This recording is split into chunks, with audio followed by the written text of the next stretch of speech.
You think you won? Look again. I screamed, my voice hoarse from holding it in for too long. My hands were still shaking from the slap he'd just thrown across my face, but I didn't back down. Not this time. This wasn't high school anymore. This wasn't the locker room where he used to humiliate me. This was real life, and he just stepped into my arena now. The entire office had gone dead silent, everyone frozen as I shoved the resignation letter back into his chest. You want me gone? I growled. You're gonna have to drag me out yourself. I didn't sleep that night. Even after the board signed the paperwork. Even after the final signature made me the new CEO. The office was mine. The title was mine. The power? Sure. That too. But the peace? No. That part never came. Because when you've waited 5 years to set a fire, you don't get to walk away once it starts burning. I stared out the window of the penthouse office, lights from the skyline flickering against the glass. Down below, the city buzzed on like nothing had happened. Like one man hadn't just been dethroned. Like one truth hadn't finally punched through the fake smiles and polished lies. Kevin was gone. But his echo was still here, in the files he'd signed with my stolen ideas. In the faces of employees who'd clapped for him out of fear. In the ring on the finger of the woman who used to wear mine. I should have felt triumphant. I should have felt like I won. But instead? I just felt heavy. Because justice doesn't feel clean. It feels complicated. It feels like standing in the ashes of a house you used to call home and realizing revenge can't rebuild it. A soft knot broke the silence. I turned. Sarah, the one from accounting who always kept her head down, peeked in. They're all waiting for you downstairs, she said. Press conference. I gave a tight nod. She hesitated. Everyone's talking about what happened. They're saying, you planned this for years. I didn't smile. I did. She blinked. Every step, I said. Every job I took. Every cent I saved. Every sleepless night. It was all leading to this. Sarah bit her lip. Was it worth it? I looked her in the eyes, really looked, and for a second, she reminded me of me. 5 years ago. Before I learned how betrayal could hollow you out from the inside. I'll let you know, I said quietly, walking past her. The press room was packed. Reporters, board members, and curious employees who suddenly pretended to care about corporate announcements. I saw them. The ones who never gave me a second glance when I was just another suit in the hallway. Now they leaned forward.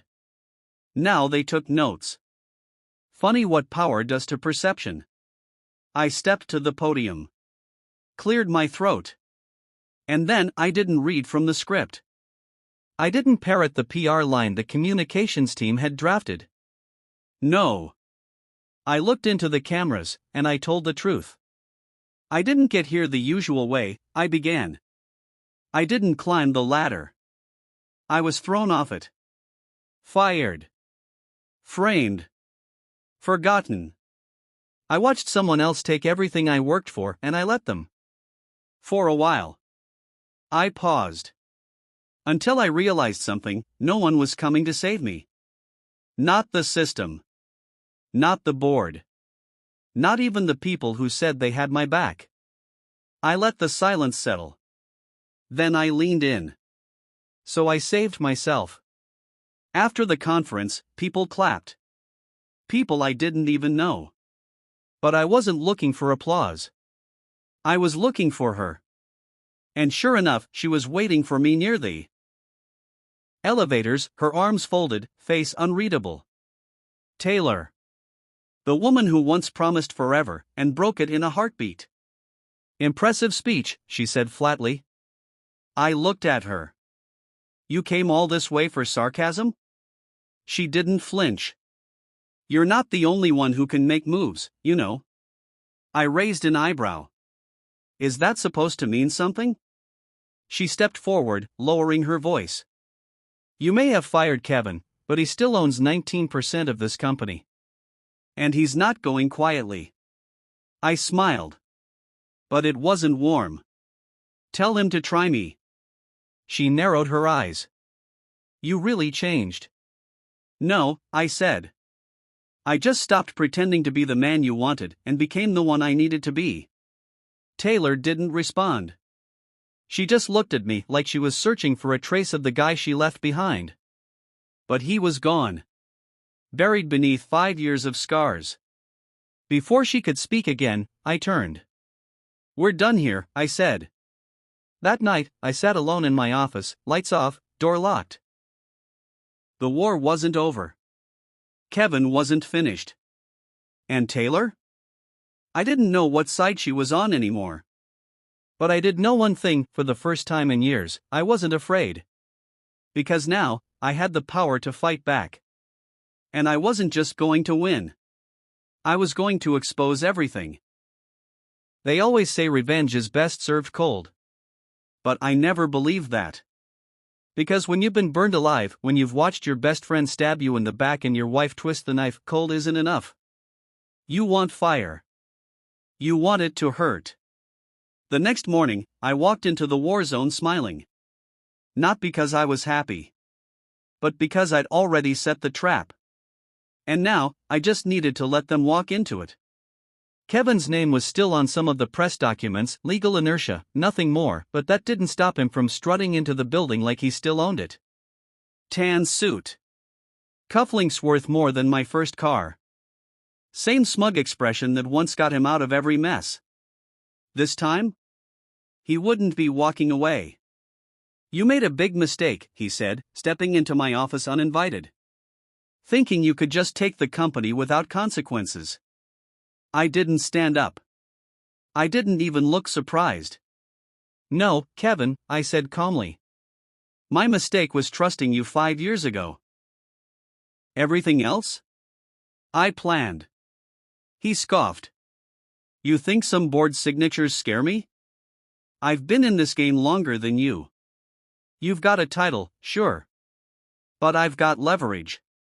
You had leverage, I corrected, sliding a folder across the table.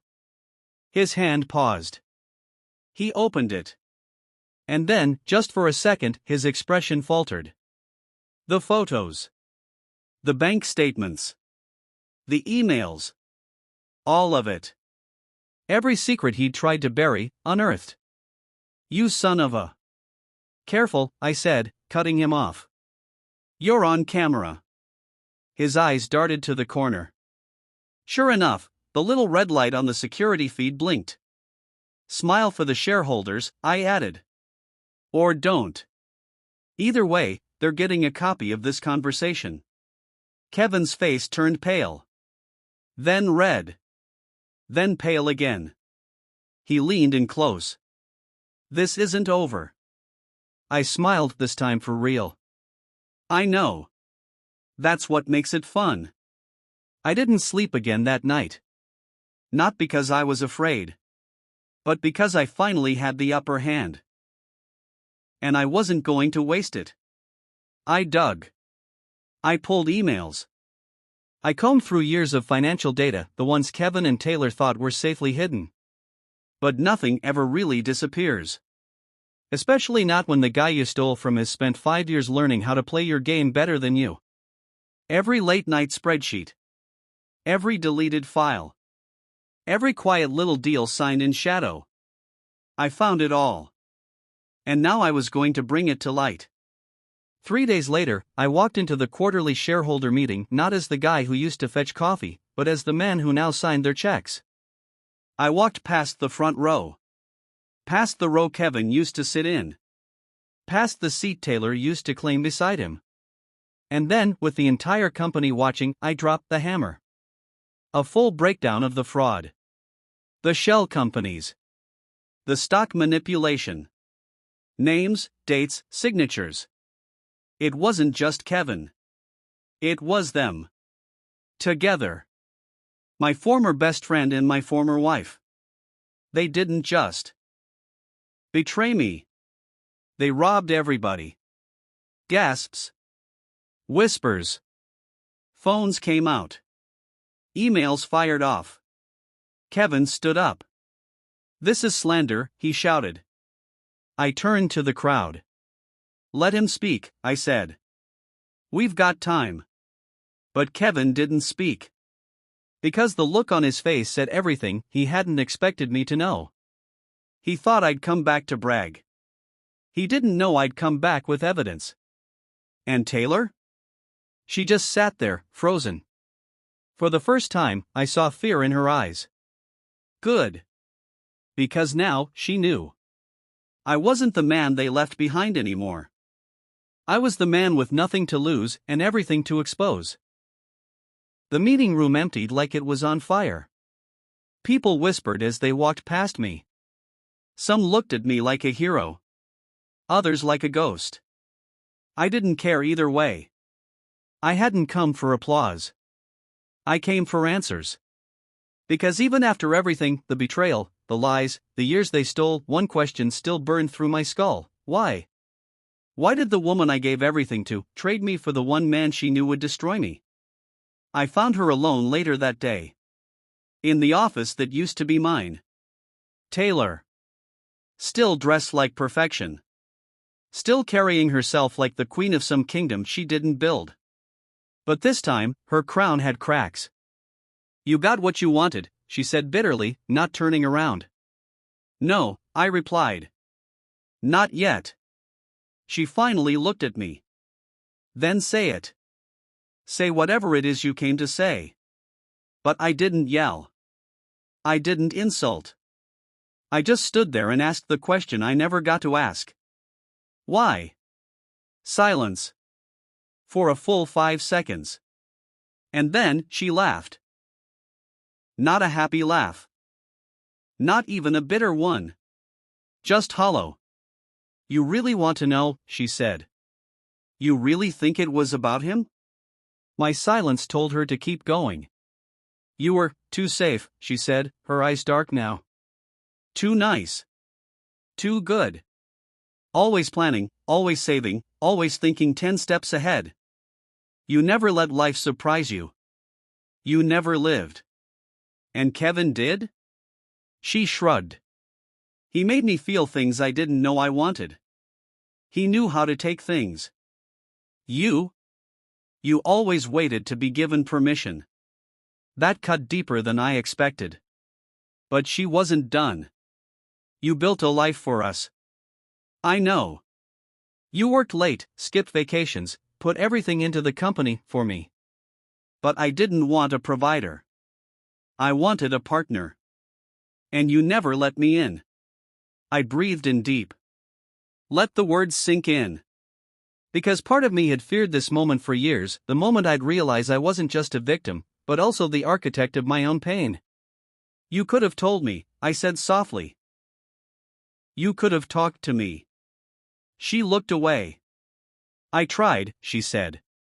"But you always had bigger things to chase." Kevin just listened. I nodded. Not because I forgave her. But because I finally understood. She didn't leave because she hated me. She left because I wasn't present. Because I made her feel invisible. That didn't make what she did right.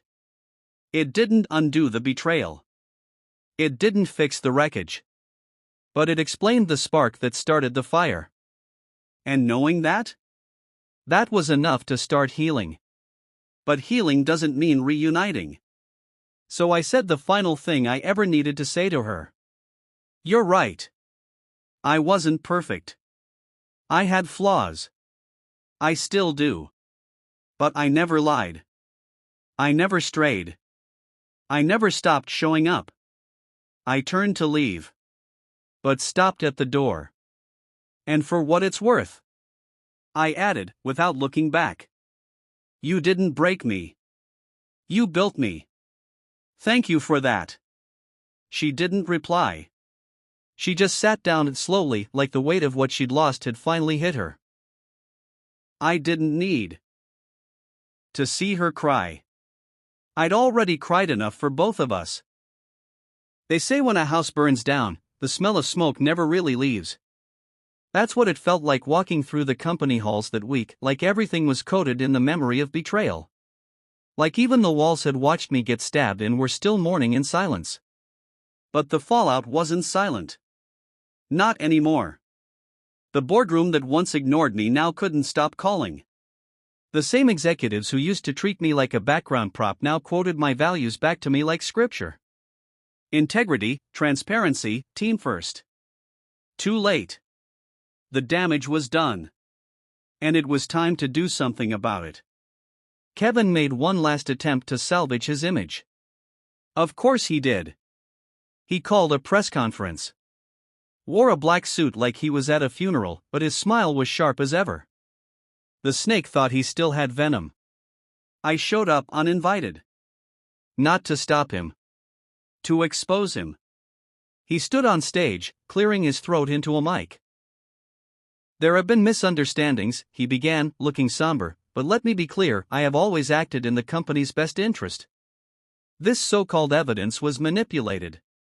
Taken out of context. And I'm working closely with my legal team to ensure justice is served. I raised a hand in the back of the room. One of the reporters recognized me. Sir, you used to work with Mr. Kevin. Would you like to respond? Kevin stiffened. Too late. I walked forward. Calm. Collected. But not quiet. I have just one question for Mr. Kevin, I said, turning to him slowly.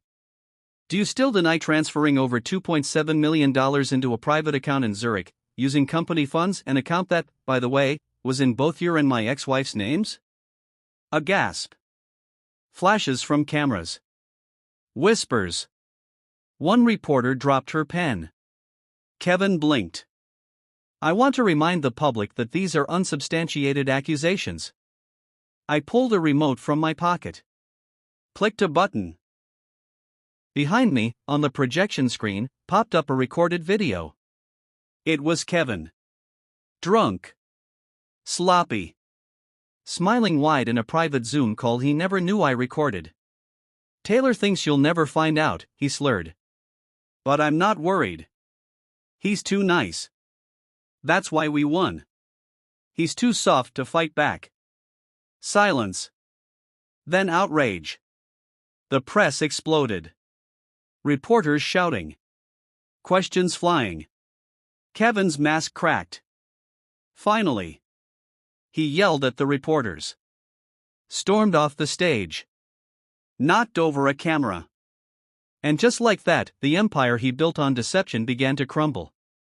But that wasn't the twist. That wasn't even the real betrayal. That came 3 hours later. In my office. When Taylor showed up, crying. I didn't know, she said between sobs. I didn't know he had another account. Another woman. Another. I froze. Another woman? I said slowly. She nodded, shaking. Her name's Clara. He met her in Singapore. He bought her an apartment. A ring. My chest tightened. Not from heartbreak. From rage. Because all this time, I thought Taylor was the architect. But she was just another pawn. Kevin didn't just betray me. He betrayed her too. And that was the final piece of the puzzle. The last thread of sympathy I had left, snapped. I looked her dead in the eye. You thought he picked you over me, I said quietly. But the truth is, he was never picking anyone but himself. She collapsed into a chair. But I didn't console her. Because this was the part no one likes to say out loud. Sometimes karma doesn't come to break bones. Sometimes, it just opens your eyes. And when it does, there's no going back. It was a cold morning, but I wasn't cold. I sat at the head of the conference table, the same table where years ago, Kevin once told me I wasn't ready for leadership. The same table where Taylor whispered lies behind polished smiles. The same table where I had bled, silently, in front of everyone, and no one noticed. Now. They were all watching. The boardroom was full. Eyes alert. Cameras on. Every major partner, investor, and stakeholder had dialed in. They wanted answers. They were about to get closure. I stood. Buttoned my jacket. Took a slow breath, not for nerves, but for weight. For what this moment meant. I want to thank you all for being here, I began. Some of you knew the truth but stayed silent. Some of you genuinely didn't know. And some of you benefited from my downfall. Murmurs. Restless shifting. No one dared interrupt. But I'm not here to punish anyone. I'm here to build what I should have built from the start, a company with a backbone, not just a bottom line. I turned to the projector and clicked. New name. New logo. New structure. Everything rebuilt from ashes. I'm officially stepping down as acting CEO, I continued. Gasps rippled across the room. But I'm not leaving. I'm founding a new division, one that mentors young talent, funds underserved communities, and makes sure no one else gets pushed aside the way I did. Silence. And then, applause. Not polite. Not forced. Real. For the first time in years, I wasn't being tolerated. I was being seen. Kevin? He tried to sue. Lost. Tried to start another company. Failed. Word got out. Reputation tanked. Taylor? She left the state. Tried to start over. But I heard through the grapevine she's still looking over her shoulder, haunted not by me, but by the version of herself she can't run from anymore. Me? I went back to who I was before them. Before the noise. Before the lies. Before the betrayal. And I found something I'd lost long ago, not just purpose, but peace. Let me tell you the truth I wish someone had told me back then. Sometimes the people you love the most are the ones who'll bury the knife deepest. Sometimes the climb up looks nothing like the view at the top.